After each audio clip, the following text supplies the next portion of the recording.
Hello, learners. We're actually broadcasting live with this for the video for this module on using Hangouts on Air, which is a feature on YouTube. We'll be using this feature during our live discussion on November 10th, and I just kind of wanted to show you some of the collaboration features beforehand that can actually help enable some student-to-student interactions.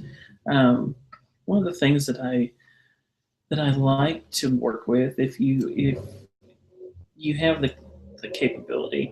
Now I'm going to share my screen for just a moment, and it's going to just share my Hangout window with you. And I don't know how much of this you can see, but what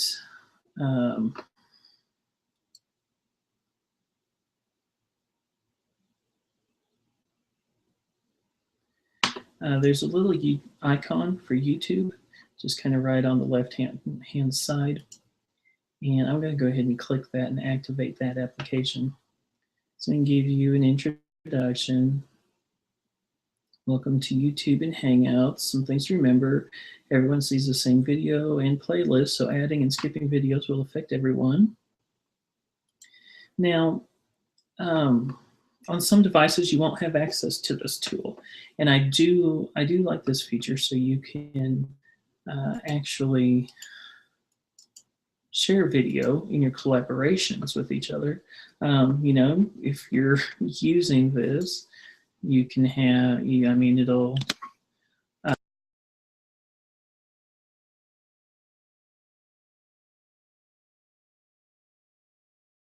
Actions with fellow students. And you can share some funny videos and various other things. You know, just kind of got to learn how to work the tools.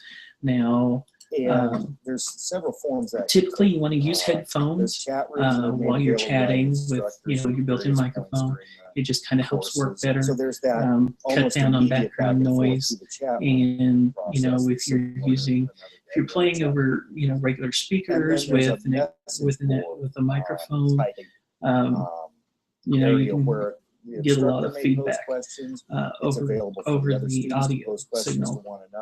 So when someone's talking, it's always a good general rule to mute the microphone, and whoever is the moderator for the group,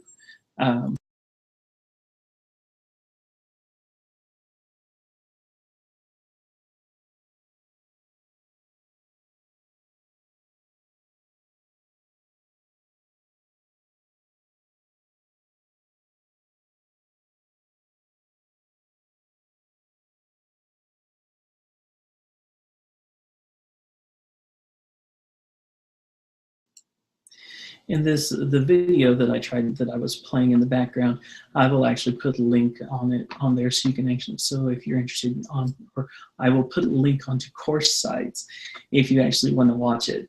Now, some of the, you know, like I said, you know, adding some, you know, funny videos to online collaborations, you know, it just helps build, just helps build a good atmosphere between you students. One of them, recently that I've watched that I found was funny was so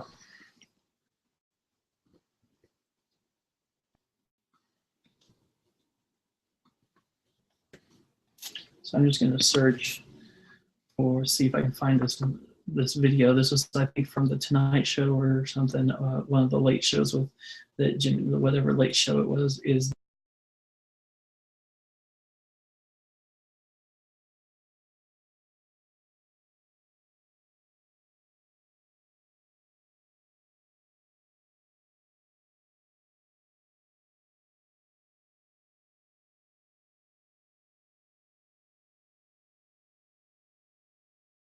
Enter the first name on my list.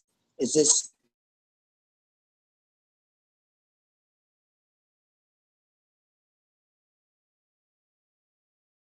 To conduct a survey with you. Do you mind if I ask you a few simple questions? Yes, I mind. Goodbye. Perfect. First question.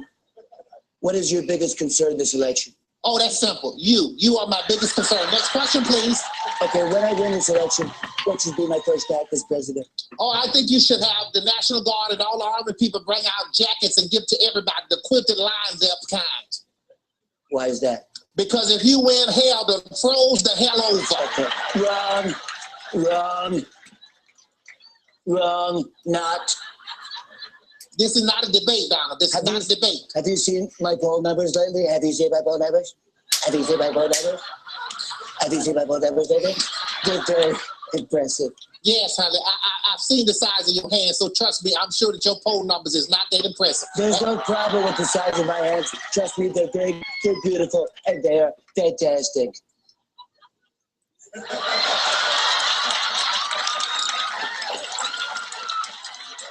Are you done? Can I get him? So done.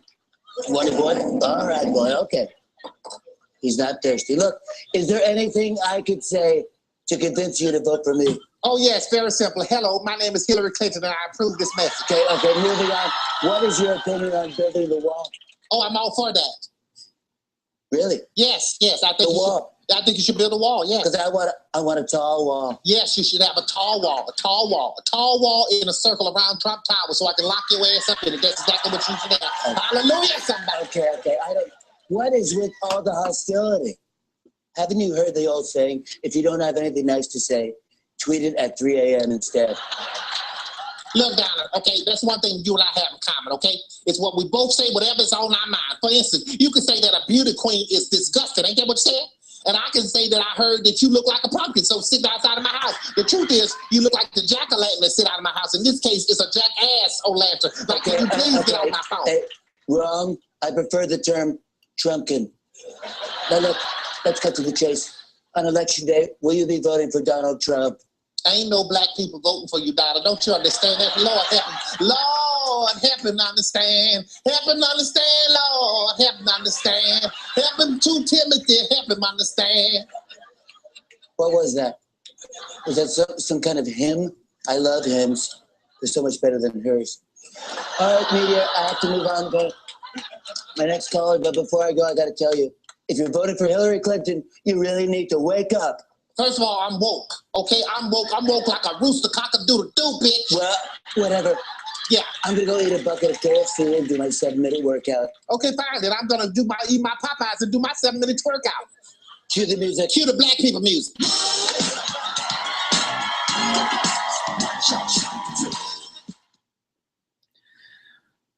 Now you can do a lot of fun things with some great technologies, and if you can access it, get the Google Hangouts.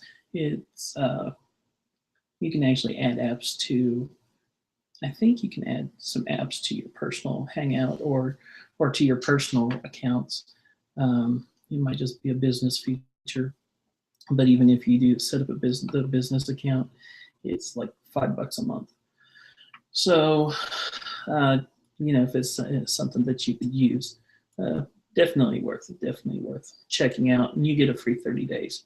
So, to check out those features. But one of the things that I loved about the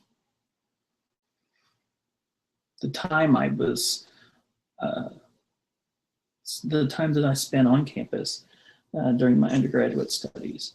I actually lived on campus my first 2 years. And just interacting with some of the kids. I mean, I was my early 30s, and just kind of watching their faces when you show them something that when you connect over something that they enjoyed as well. It's just kind of fun to watch. Like usually on the weekends, a group of us would be sitting in the lounge in our dorm building, and we'd watch musicals. We'd just sit around watching musicals because the group of us were geeky nerdy bunch, and that's just one thing we like to do. So we watched like Rent and Dreamgirls and Repo, the Genetic Opera, which is, you know, I didn't think I would actually enjoy it, but it's actually fairly decent musical. And we'd watch everything, you know, Mary Poppins, you know, Disney, you know, all the Disney stuff. And, you know, we just do some binge watching of musicals, you know, at least once a month. Or, you know, it was usually more than that. It was usually every weekend that, you know, a group of the kids didn't have the money to go back home. So some of those social interactions, you think you can't get in an online environment, but by using some of these video conference tools, you can kind of simulate some of that. Another feature was, you know, building study groups. In my online science courses that I took, many about taking our biology class together. Since we had to complete our labs online, sorry, I lose the breadcrumbs, as my 9th grade English teacher would say. I lose the breadcrumbs. Don't come back. But anyway, we would have to complete our labs online, and a lot of it was very technical in the instructions. Most of us were non-traditional students in the class who, you know, hadn't taken a science course, much less been in school in any form in 10 or more years. So, you know, we really bonded over being non-traditional students. And the university actually encouraged us to find ways to collaborate with each other. So with my web design knowledge, I built a group website where, and we would use, you know, like Yahoo Messenger or some, you know, one of those programs when it was popular. Back then, several years ago, that, you know, we get online and we, you know, just try to help each other through the directions, even just for completing the lab. I was always a nerdy science fanatic, I guess you could say. There were 3 jobs I always wanted to have. I wanted to have in my life. Typically teacher, following in my family's footsteps. My grandmother was a teacher. She actually retired from the Iowa State Department of Education, who from the curriculum design department. She did that for many years until she retired. And then I had an aunt who was a teacher. I've had most of my grandmother's siblings were involved in education in some way. I had a great uncle who was involved with Iowa State University in Ames, Iowa. And every time we'd go there, you know, we would take a trip to the university, and, you know, he'd show me some of the things that he thought might interest me, trying to, you know, keep me in line with trying to get me to go back, continue my education once I finished high school. But anyway, where was I? Oh, our online labs. So I created this website where I would kind of dumb down the instructions to our lab work, and I'll share on course sites in this section just some of the things that we had to work on. I have like a little PDF file that was our lab book.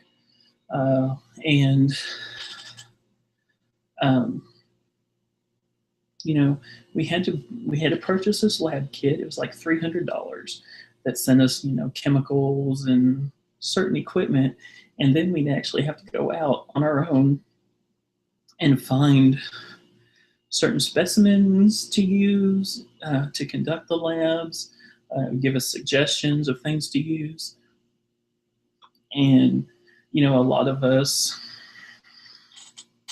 because it was an online class and we all, you know, we just needed that support, you know, building that website and posting those instructions in a simpler form really helped the students, and the teacher was rather, our instructor was rather impressed in our, you know, initiative to get together and make some other collaborations.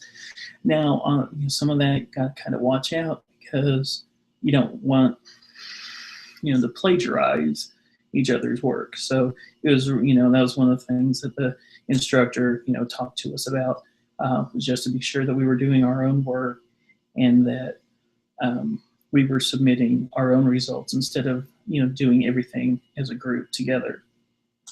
But, you know, I would post instructions and I would do a session of, while I was doing my lab, I'd record the video and post that on the website. And I wouldn't share my results. I just, you know, would post myself demonstrating how to perform the steps in the lab. But that's just one, you know, it is so important for students to build interaction with each other. You know, when in an online environment, you know, we're not meeting together, you know, once a week or multiple times a week, like we are in a traditional setting. So you've got to encourage ways to better foster student-to-student interaction and collaboration.